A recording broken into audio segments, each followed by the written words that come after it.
সংসদ ভবন থেকে বৈঠকের আরো খবর জানাতে আমাদের সাথে যুক্ত হয়েছেন সহকর্মী সাব্বির রোজ। সাব্বির, জানাবেন যে বৈঠক আসে কোন কোন বিষয়গুলো আলোচনার জন্য গুরুত্ব পাচ্ছে, সব মিলে কারা কারা অংশ নিয়েছেন, সব মিলিয়ে সাথে আমি আছি সংসদ ভবনের এলডি হল প্রাঙ্গণে। আপনাকে যেটি প্রথমে জানিয়ে রাখি সেটি হচ্ছে যে ঠিক এখনই বৈঠকটি শুরু হয়েছে।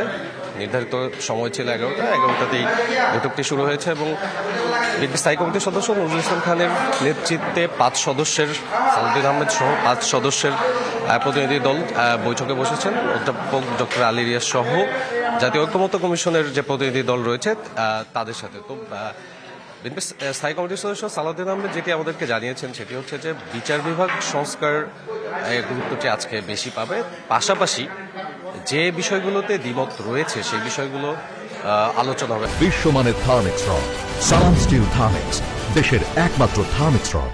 আপনি জানেন সংস্কার প্রশ্নে 5 সংস্কার কমিশনের সুপারিশ মালা রাজনৈতিক দলগুলোর কাছে দেওয়া হয় এবং তারা সেই সুপারিশ মালার ভিত্তিতে তাদের মতামত দেয় এবং যে বিষয়গুলোতে ভিন্ন মত বা আংশিক একমত রয়েছে সেই বিষয়গুলো নিয়েই মূলত ধারাবাহিকভাবে এই বৈঠক চলমান থাকবে এবং এর প্রেক্ষিতেই তৈরি হবে জাতীয় সনদ। তো সেই জায়গা থেকে বিএনপি লিখিতভাবে যে সুপারিশগুলো দিয়েছিল দলীয়ভাবে সেই এবং বৈঠকের মাধ্যমে তাদের সেই অবস্থানেই অনড় রয়েছেন এবং আপনি জানেন যে সংবিধান সংস্কারের কিছু বিষয় বা রাষ্ট্রের মূলনীতি পরিবর্তনের যে বিষয়গুলো রয়েছে সেই বিষয়গুলোতে দ্বিমত রয়েছে বিএনপির।